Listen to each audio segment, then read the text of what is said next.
Hi, all right, I'm back. I decided to go ahead and finish it since now the stuff is ready. So here we go. I'll do a quick recap. I did a video earlier that talked about the kitchen basics, and about using your range, stovetop, and oven. What we're doing today is we are going to make boiled eggs. And those boiled eggs are going to serve the purpose for 3 different meals. Can you believe that? One is a side dish, one is a lunch, and one is for a bigger side dish.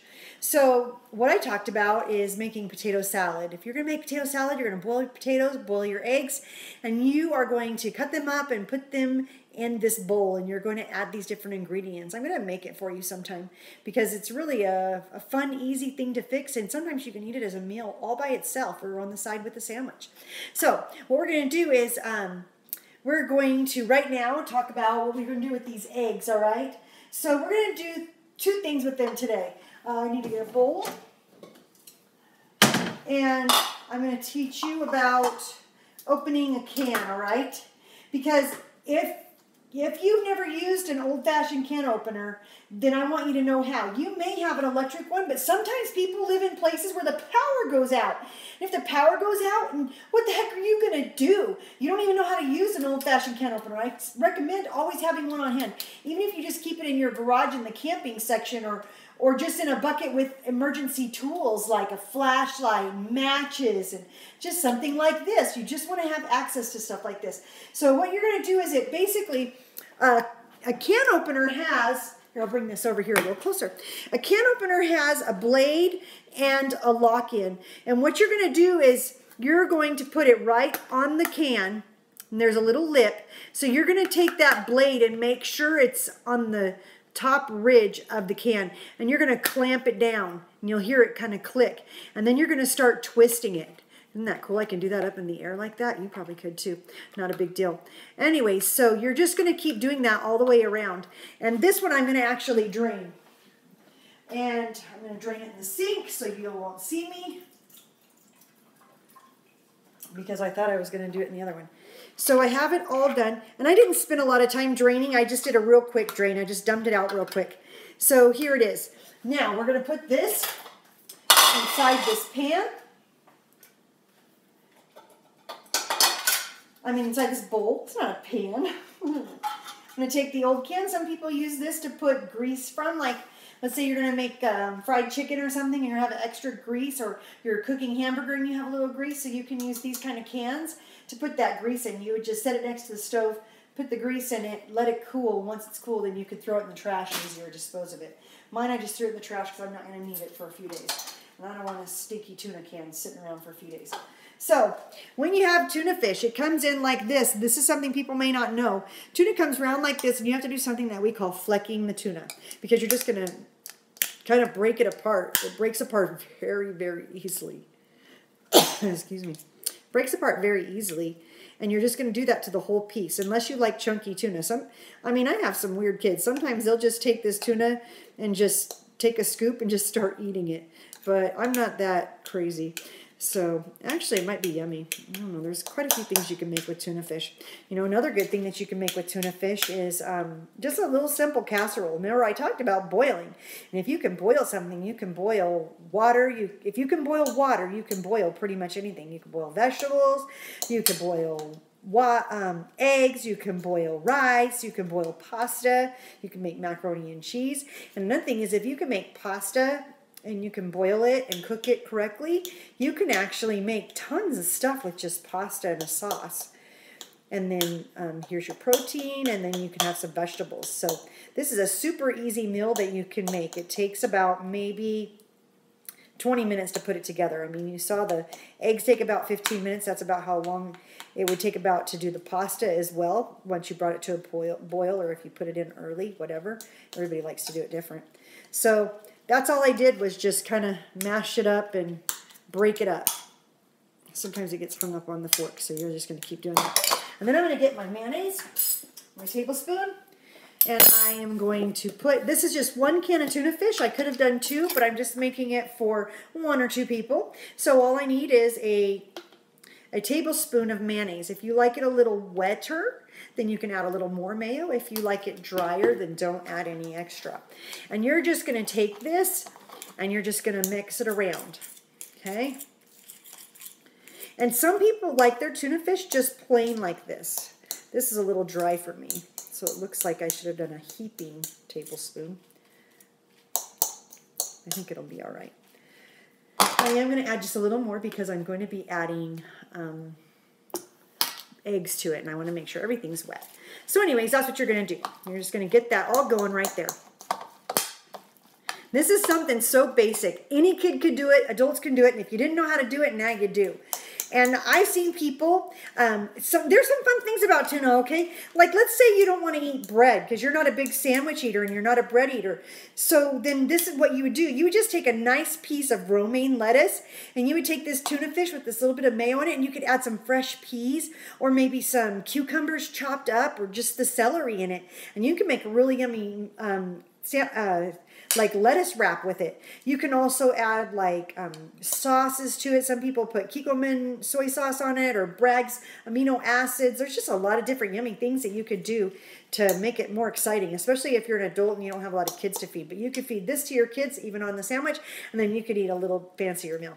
So there you go for that. And then we're going to take this boiled egg. So I've got all these eggs here, and I'm going to do the one. I'm going to take all these eggs out so I can use this bowl I have for, make this so you don't have to see my head chopped off the time. So I'm just going to do this egg, and all I did was crack it a little bit. There's different ways. I've seen some things on YouTube that I sometimes try and sometimes don't, and you just take a can and you put water in it, and a jar, and you put a water on it and a lid on it, and you put your boiled egg in it, and you kind of shake it up, and it just takes the shell off for you. But I don't really mind cracking the egg. I actually kind of like it, so I just do it myself, and then I usually wipe it a little bit with the paper towel just to make sure it's not too wet and that there's no pieces that stuck on it. So now I have my boiled egg ready. You see that? It's a beautiful boiled egg, and I'm going to add it to my tuna fish sandwich. I need a knife.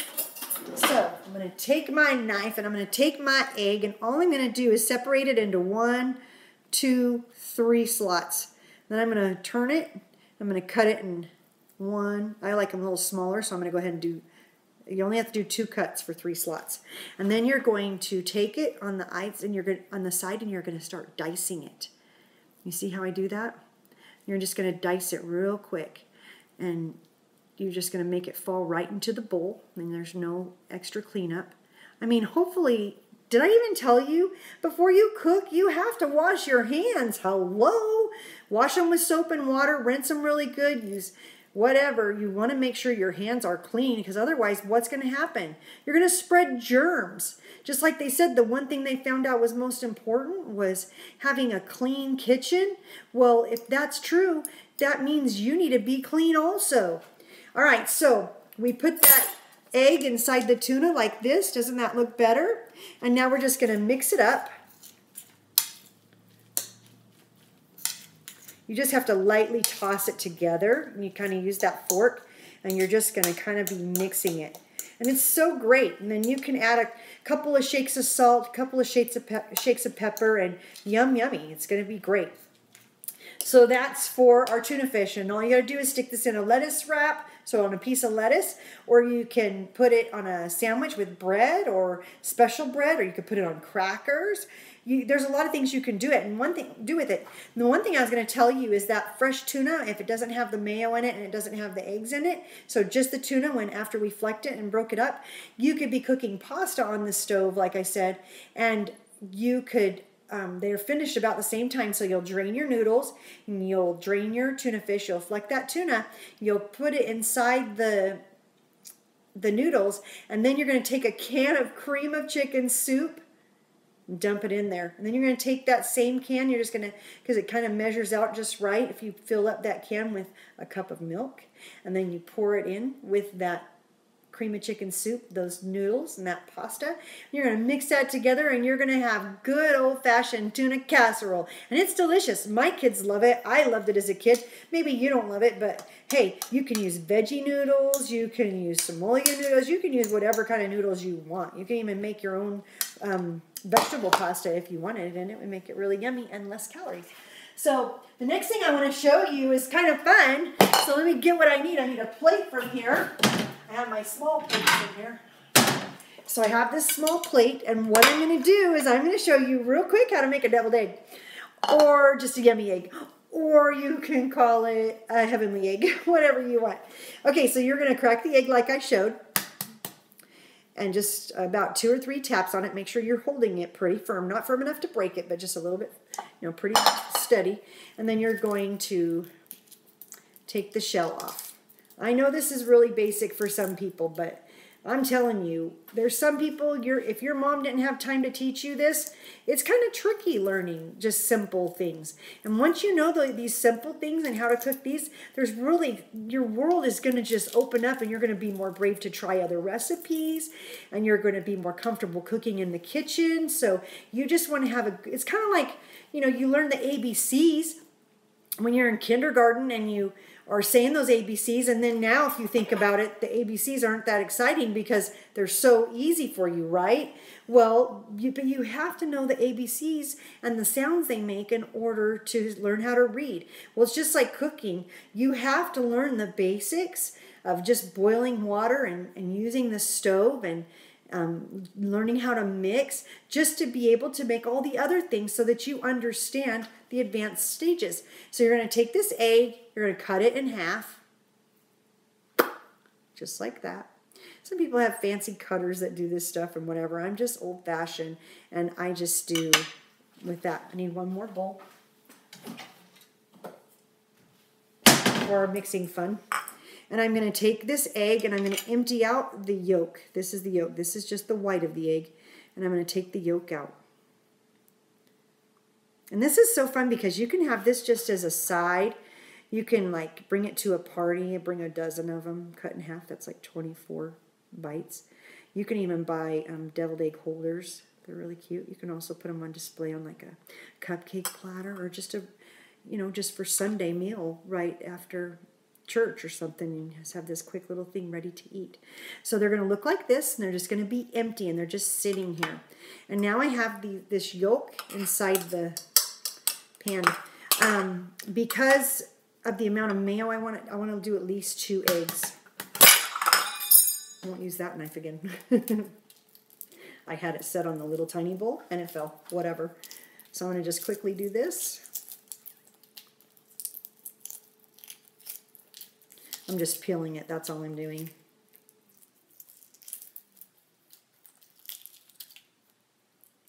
It's kind of nice too because this tuna mix is very similar to the tuna mix I did for lunch. And so you can almost use the same stuff. I mean, you already have the mayonnaise out. Just grab some mustard and then you'll be good to go. So I'm going to clean this one out real quick. I already did the other one for you. So this one I'm just going to do real fast. And we're almost there. Just about 2 more minutes and this show is over. So I cleaned that one out. Now I'm going to clean this one out. This one I had some hiding in it. I'm going to go ahead and dig that out. We're just going to have a little empty shell. And whatever, if there's a little bit in there, it doesn't really matter. We're just going to make it so that we can do it. And the reason you want to cut it in half is if you do it lopsided, it's not going to work very good. Okay, so I'm going to take this, and I'm going to take my mayonnaise, and I'm going to do, that was 2 eggs. So I need just a scoop of mayonnaise, nothing fancy, just a regular old spoon. Just put a little heap, not too big a heaping, but you see that? It's just a spoon. And I'm going to put some mayo in there. And then I'm going to take the mustard. And I am going to put about, you don't need very much mustard, just a little bit. See that? Just a little bit. It's more like a teaspoon or not even quite a full teaspoon. And you're just going to throw that in there with the eggs. You're going to mix it up. And you just have this nice, lovely egg mixture. And I definitely did too much mayo. So I'm going to go ahead and do this other egg real fast. So, I know everything's real fast, right?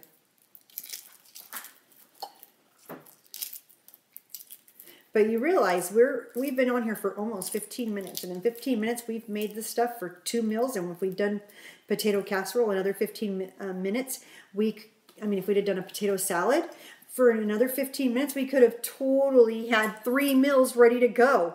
And that's just perfect. I mean, you're adding something to the meal every day with just these simple little tricks and these quick little things that you can make. And I just emptied out that egg really quick. And I'm going to start mixing it up. Oh yeah, that was helpful. It needed just that little bit more. And you can kind of tell by the color. You want it to be nice and yellow when you do it. And you're just going to kind of smooth it out. And there's fancy ways you can do this part, and there's easy ways. I mean, you can do whatever you want. But if you have like a, I should have got that out for you, but if you have like a cake, cupcake decorator or something where you would push it and squeeze it out, you can make these kind of fancy. But we're just going to make some real easy ones today. And you're just going to take a scoop of this mixture that I've made here. See, this is how it looks. And it's not too thick and it's not too runny. It's more like a paste, but not dry. It's a very wet paste. So what you're going to do is you're just going to take a scoop of it and you're going to load up these eggs. And you're just going to fill them up just like that. And you can make them have a bubbly top. You can make them flat, whatever you want. But you're just going to keep taking that egg mixture. You are going to have a little left over, and that's one reason why it's nice to go ahead and do tuna fish sandwiches afterwards, because a lot of times you can just take this mixture and throw it in with your tuna fish afterwards, and it's just yummier. A little bit of mustard doesn't hurt tuna fish sandwiches. It just depends on how you like them. There's a lot of things you can get more comfortable with. Just try new things. Sometimes it won't work out right, and that's okay, because we're not going for perfection, right? We're just going for good enough. We're going for feeding kids' bellies. So we're just going to put that right inside there. And if you have a little bit of the seasoning paprika, you could sprinkle that on top. I'm sure I have some, but I'm sure you don't want to watch me. I mean, if you want to watch me get the paprika and you want to see how to do it, you better message me real quick on the comments, because otherwise I'm going to just sign off here with this adorable little tray of eggs. I actually didn't make enough to have extra because I kind of loaded these eggs up. So let me know if you want to see paprika on them, but here they are. And they're kind of cute when you put the long direction all towards each other. So here we go. Here are our deviled eggs. Aren't those yummy? They're sliding because I don't have enough on the plate, but there they are. And they're so yummy. You'll just love them. So make them, try them, see what you think. And if you don't like it, then don't make it ever again. But if you just want something quick and easy to take to a party, or if you just want something quick and easy to have on the side at dinner or at lunch, these are just great, these little deviled eggs. In fact, you could probably eat those and get enough protein to last you all day. So there you go. I hope you enjoyed this little cooking with Michelle. My name is Michelle Taylor. I have 12 kids. I've learned a lot about cooking, having these kids, and I hope that you enjoy what I teach you, and I'm going to just show you whatever I can, because I don't like kids to go hungry. I love to feed their bellies, and I think it's even sadder when adults go hungry. So make sure that you spend some time learning to cook with me, and after you've learned to cook with me, you can learn to cook anything you want. Take care. Have a great day.